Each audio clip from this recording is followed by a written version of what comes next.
A couple of days ago, a video entitled "Is Donald Trump the Antichrist?" appeared on the YouTube channel I Think Biblically.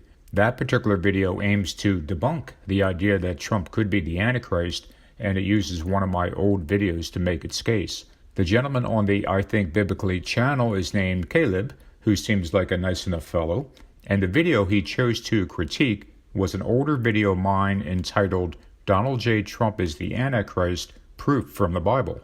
Now, that particular video is nearly 3 years old, so I'm not going to claim there aren't some flaws in it. For one thing, I stated that Trump would win the 2020 election back then, which I was 100% wrong about.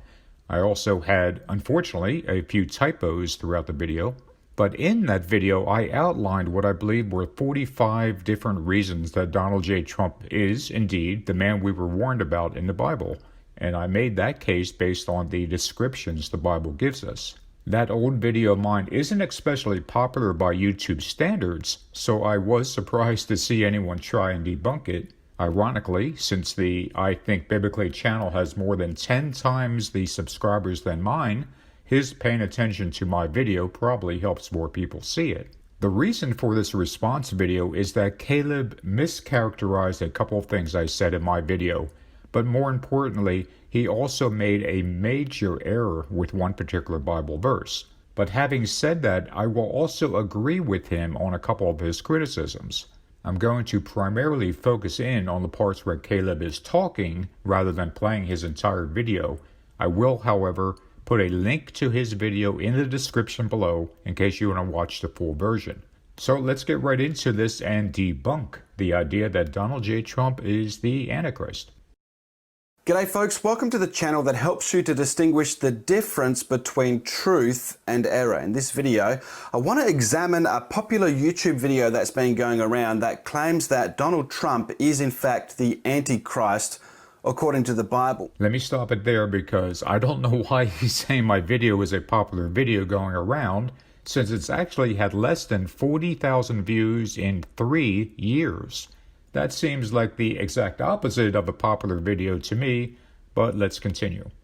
Now, this video gives 50 reasons why they think that Donald Trump is the Antichrist. I'm not going to cover all 50 of them, but I've chosen 10 of them because I think it's sufficient to show you that Donald Trump could not be the Antichrist. There's just absolutely no way that Donald Trump could be the Antichrist. Let's get right into it. Let me play you the first one of these reasons that I've selected for you, where this author claims that Donald Trump is the Antichrist.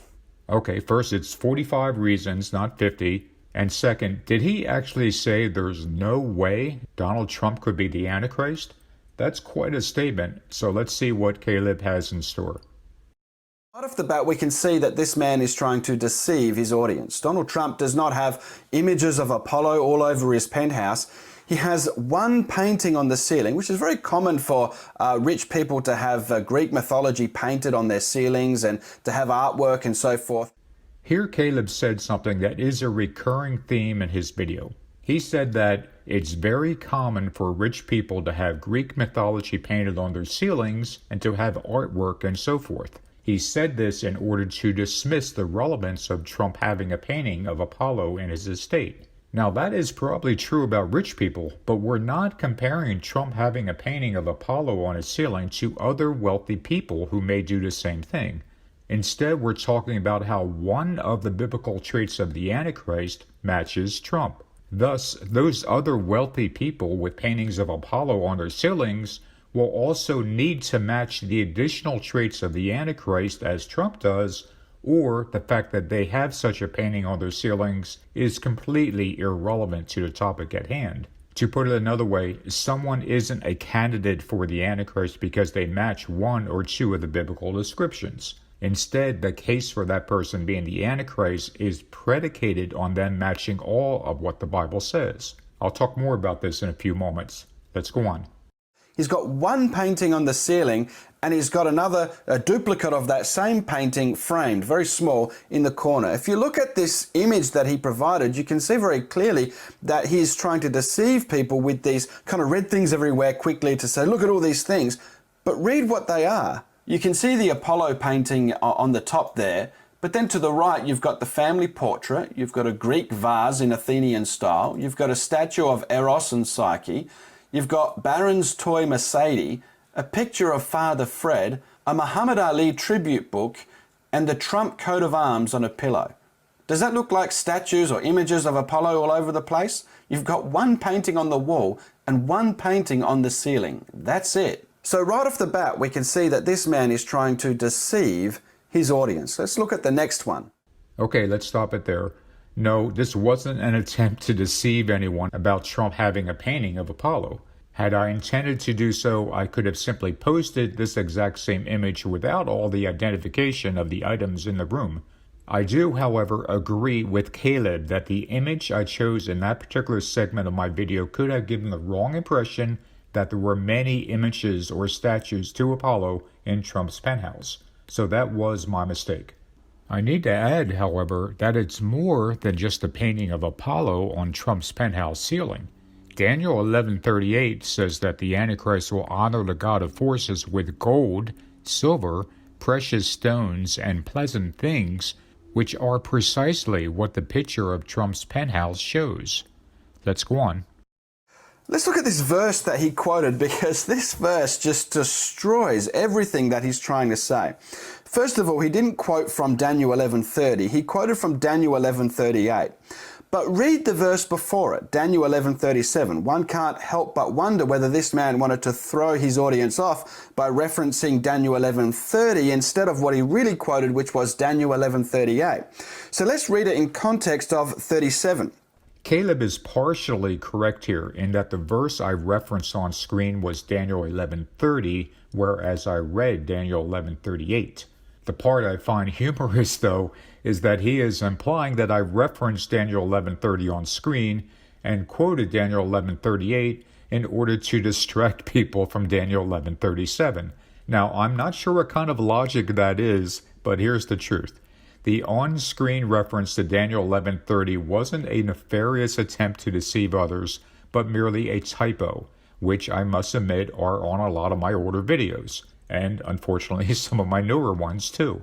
I should also add that I've done several videos specifically about Daniel 11:37, so if I'm trying to distract anyone from that verse, I'm going about it in the wrong way. Coincidentally, since he brought it up, Daniel 11:37 is where Caleb makes a major mistake with his understanding of the Bible. But if we read verse 37, it says, "He will show no regard for the gods of his fathers, or for the desire of women, nor shall he show regard for any other god, for he will magnify himself above them all. But instead he will honor a god of fortresses, a god whom his fathers did not know," so it can't be one of the Greek gods. "He will honor him with gold, silver, costly stones, and treasures." Notice here that it says that he will have no regard for the gods of his fathers or for the desire of women. Clearly, this cannot be talking about Donald Trump. Donald Trump has exhibited incredible desire for women. It's all through his career and the history we have of Donald Trump. We know that he loves women. We know that. He's a sinful, carnal man that loves women, but he's not the Antichrist. He can't be the Antichrist according to this passage. So this guy's case for Donald Trump being the Antichrist is just falling apart. But let's look at the next one. This is a completely erroneous understanding of Daniel 11:37, but unfortunately Caleb isn't alone. There are many, many Christians who think that Daniel 11:37 is teaching us that the Antichrist won't be attracted to women. It does no such thing.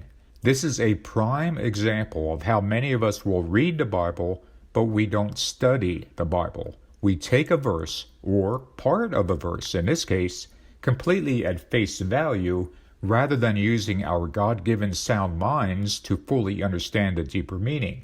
There are videos on YouTube that teach the correct interpretation of Daniel 11:37, both on my channel and elsewhere, but in case you're new to my videos and this verse has confused you, here are 7 quick points to make the meaning clear. Number 1, the basic problem is that many take Daniel 11:37 out of context. The passage runs from verse 36 through verse 39, and the word God or gods is mentioned 8 times in just 4 verses. The entire passage is about how the Antichrist puts himself above God and all other gods. Number 2, not only is verse 37 taken out of context from the surrounding verses, part of verse 37 is taken out of context from the rest of verse 37. The simple fact that the words desire of women are so out of place compared with the rest of this verse should tell us that there is a deeper meaning, and there is. Number 3, the desire of women is a reference to what women desire. The desire belongs to the women, not to the Antichrist. In other words, it's all about how the Antichrist won't care what women desire, not that he won't desire them. Number 4, the BDB lexicon of the Old Testament tells us that the word desire in this verse is referring to idolatry, and specifically the god Tammuz. In case you don't know, Tammuz was the god of fertility, and thus we can understand how this relates to the desire of women. Number 5, by simply checking other translations of this verse, we can further understand that the desire of women is specifically referring to the gods that women worship, in this case Tammuz, the god of fertility. Here are a few of those translations to help make this clear. The king will ignore the god his ancestors served and also the god that women love. In fact, he will ignore every god because he will think he is greater than any of them. He will have no respect for the gods of his ancestors, or for the god loved by women, or for any other god, for he will boast that he is greater than them all. He shall pay no attention to the gods of his fathers, or to the one beloved by women. He shall not pay attention to any other god, for he shall magnify himself above all. He will not show regard for the God of his ancestors, the God desired by women, or for any God, because he will magnify himself above all. He will not show regard for the gods of his fathers, the God longed for by women, or for any other God, because he will magnify himself above all. This king will reject the gods his ancestors worshipped and the God preferred by women. In fact, he will put himself above all gods. The king will ignore the God his ancestors served, and also the God that women love. In fact, he will ignore every God because he will think he is greater than any of them. He will not respect the gods of his fathers, not even the God loved by women. He will not respect any God. He will elevate himself above them all. Number 6, those other translations match the context of the surrounding verses of Daniel 11:37. It's all about God or gods. The Antichrist won't care about the God of his fathers, the God preferred by women, or any God, because he considers himself to be above them all. Number 7, the heart of the problem is that biblical Hebrew had no word for goddess, and so the KJV and a few other translations did not properly render the meaning of the verse. However, by studying and not just reading this verse, it is clear that Daniel 11:37 is talking about the gods of women. So hopefully we can now understand that this passage in Daniel 11 is all about how the Antichrist will place himself above all other gods. To claim that it's about the Antichrist not being attracted to women is absolutely ridiculous. So let's get back to this video. First of all, this fourth beast is understood by most scholars as being the Roman Empire. So Donald Trump would have to be the ruler of the EU, the United States of Europe, or something like that, in order for this to be Donald Trump. Here, Caleb is correct in his statement that the fourth beast is the Roman Empire, but then he incorrectly concludes that this must mean that it will be geographically in Europe. And since Trump isn't the president of the EU, he can't be the head of the Roman Empire. Non sequitur indeed. In actuality, America is the re-emergence of the Roman Empire. Rome's incredible impact on America's founding is well documented. In fact, as America's founding fathers designed their new experiment, only one true republic could give them a blueprint for the government they wanted, Rome. And it wasn't just Rome's government that played such a big role in forming America, as the influence extended to nearly every aspect of American society, from laws to language, art to architecture, and even the culture itself. The United States is the fourth beast, the extension of the Roman Empire. Secondly, we've got 10 horns here, 10 trumps, 10 Donald Trumps or 10 of Trump's ancestors or something crazy like that you would have to believe to make this Trump. And it says that this little Trump defeats and subdues 3 of these other Trumps. So Donald Trump has to then subdue 3 rulers called Trump that must somehow be a part of his family line. And all of these people must be kings of Europe. I mean, this is insanity to think that this is Donald Trump. Yes, there's definitely a bit of insanity going on, as I think Caleb might be cracking up a bit here. First of all, at no point in my video did I say that the 10 horns are also named Trump or members of the Trump family or his ancestors. Caleb is simply making things up out of whole cloth here. Second, Trump's name being connected to the little horn of Daniel and his matching the descriptions for the Antichrist has nothing to do with the 10 horns. These are 2 entirely separate things. Third, yes, the 10 horns will be 10 kings, and the little horn will uproot 3 of them, but this hasn't happened as of yet. Not all prophecy is already fulfilled. We still have much to go through in these last days. So let's get back to the video and hopefully we hear something a bit less crazy this time. All politicians try to convince different groups to vote for them and make contradictory promises. All politicians do this. There's nothing new. In fact, Donald Trump has probably done it less than others. So here we have Caleb downplaying Trump's skill at using flattery, which I connected to Daniel 11:21, by saying that all politicians do this. This is repeating his defense of Trump having a painting of Apollo in his penthouse as no big deal, since all wealthy people do similar things. Again, as I said before, this isn't about Trump simply matching 1 or 2 of the biblical descriptions for the Antichrist. He matches all of them up and down the line. So the fact that other people might match one particular description is irrelevant unless they also match all of the biblical descriptions. So there's a big difference between the way Donald Trump came to power and the way Antiochus Epiphanes came to power. So if we're going to use this verse as like a type and shadow of the Antichrist, it just can't apply to Donald Trump. Let's look at the next one. Here Caleb is talking about how, in my video from 3 years ago, I discussed Trump using intrigue as a way to gain power. Caleb does make a valid point that the political intrigue surrounding Trump in his first term as president doesn't really compare to what happened with Antiochus Epiphanes. However, to reiterate, that video of mine that Caleb is talking about is old, as I made it about 6 months before the 2020 election. The political intrigue we saw surrounding the 2020 election was simply unlike anything we've seen before in American history. Trump and his political allies tried a multitude of secretive and backdoor ways to overturn the election, to pressure politicians, to have fake electors, and on and on. It was a textbook example of the meaning of political intrigue. Trump's scheming and the political intrigue surrounding the 2020 election was not only exponentially worse than what he did in 2016, it is a forewarning of what he and his political allies will do in 2024. A woman is riding the beast, and that woman represents a kind of religious system.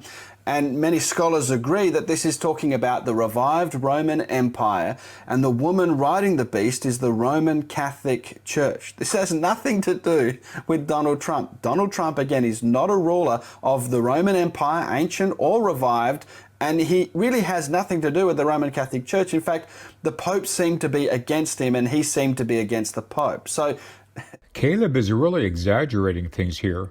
Yes, many do believe that the woman riding the beast is the Catholic Church, but many Bible scholars do not.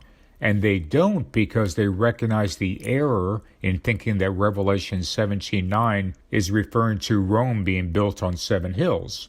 The reason it doesn't, in case you're not sure, is that the Bible uses the word mountain to represent a kingdom. Thus, as the Bible teaches us, the 7 heads on the beast are 7 kingdoms and also 7 kings, as verse 10 explains. These 7 kingdoms existed at different times down through history and in different geographical locations. Thus, Mystery Babylon, or the woman riding the beast, will also be at a different geographical location depending on which one of these 7 kingdoms was then on earth. Since Rome is the 4th beast of Daniel, and since America is the reincarnation of the Roman Empire, and since the man who matches the biblical descriptions for the Antichrist is an American, we can also understand that Mystery Babylon will be connected to America. The Antichrist, when he comes, is not going to stoke nationalism. He's going to try and unite the nations of the world underneath his new world order. He's going to be like the savior that unites everyone. He's not going to be seen as somebody that's causing division. So we can see clearly that can't be Donald Trump. Caleb is somewhat correct in what he says here, in that the Antichrist will look to unite all the nations under him and will claim to be the savior of the world.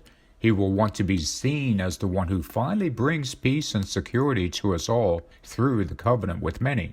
But the Antichrist doesn't start out as this great ruler of nations. In fact, Daniel 11:23 teaches us that he comes to power with a small number of people, and Revelation 6:2 tells us that he goes out conquering and to conquer. Additionally, the Bible speaks of nation against nation in the last days, so nationalism will be quite prevalent as the Antichrist rises to power. Thus, since he comes to power with a small number of people, there is every reason to believe that he starts out as a nationalist. Another area that Caleb is wrong here is in saying that the Antichrist won't cause division. In fact, the Bible tells us that he sows discord, meaning that he purposely looks to divide one person or one group against another in order to benefit himself. These verses all clearly teach us that the Antichrist starts out on a national level with a small group of people. He gains power by dividing one group against another and then goes out conquering and to conquer. After those things happen, he gains power over the nations of the world. Now, in terms of the race division that's going on, let's say he was implying something to do with the racism that's going on in America now, the race culture issues there. Donald Trump has nothing to do with that. That's being stoked not by Donald Trump. That's being stoked by the extreme leftist Democrats. They're the ones that are stoking this racial tension there in terms of the blacks and the whites and so forth. It's got nothing to do with Donald Trump. So that just gives us a reason to believe that Donald Trump is not the Antichrist. Another reason to believe that Donald Trump is not the Antichrist. This statement by Caleb is most likely a result of him not living in America nor being an American. If he was actually living in this country over the last few years, he would understand how incredibly divisive Trump is in every way imaginable. That is not to absolve the far left of their racism or divisiveness. There are certainly many people and groups on the left that seek to divide us based on a variety of issues, including the color of our skin, just as there are many people and groups on the far right who do this. But Trump himself is profoundly divisive and purposely drives wedges between people based on how much praise or criticism he gets. Even the mildest criticism results in Trump calling his detractors evil, treasonous, and even the scum of the earth. And since nearly all of the criticism of Trump comes from the left, his divisive rhetoric has the net effect of inflaming those divisions that already exist. The racism, the misogyny, and all the other issues that divide us are made worse because of Trump denigrating those who criticize him and dividing one group against another. When the Antichrist comes, you will know it. There will have been, wars, terrible wars throughout the world, and the Antichrist will come and try to bring peace and to unite the world under him. And in the end, the world will worship the dragon. When you read Revelation 13, the world will worship the dragon and the Antichrist, who will be the ruler of the revived Roman Empire. Here Caleb is repeating his mistake of a few moments ago and basically saying that until we see all these terrible wars, and then someone arriving on the scene to unite all nations under him in peace, the Antichrist isn't here. That's simply not true.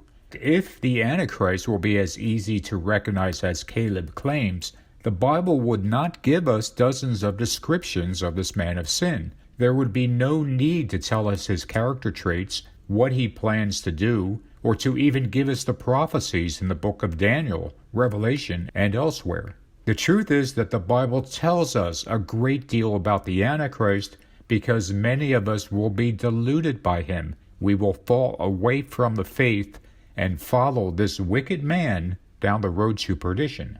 It's a real stretch, and it's quite clear that this man was just trying to demonize Donald Trump in order to persuade people not to vote for him. The man who created that documentary was most likely an extreme leftist Democrat. He was certainly not a Christian, that's for sure. Well, I was waiting for Caleb to say something like this, but I'm still pretty disappointed to hear it.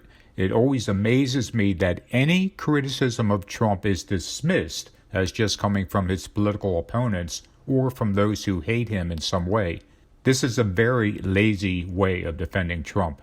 No, I'm not an extreme leftist Democrat. In fact, I was a registered Republican for my entire life up until 2017, at which point I changed my affiliation to Libertarian. My first vote was actually for a straight Republican ticket that was headlined by Gerald Ford, so that should give you an idea of how ancient I am.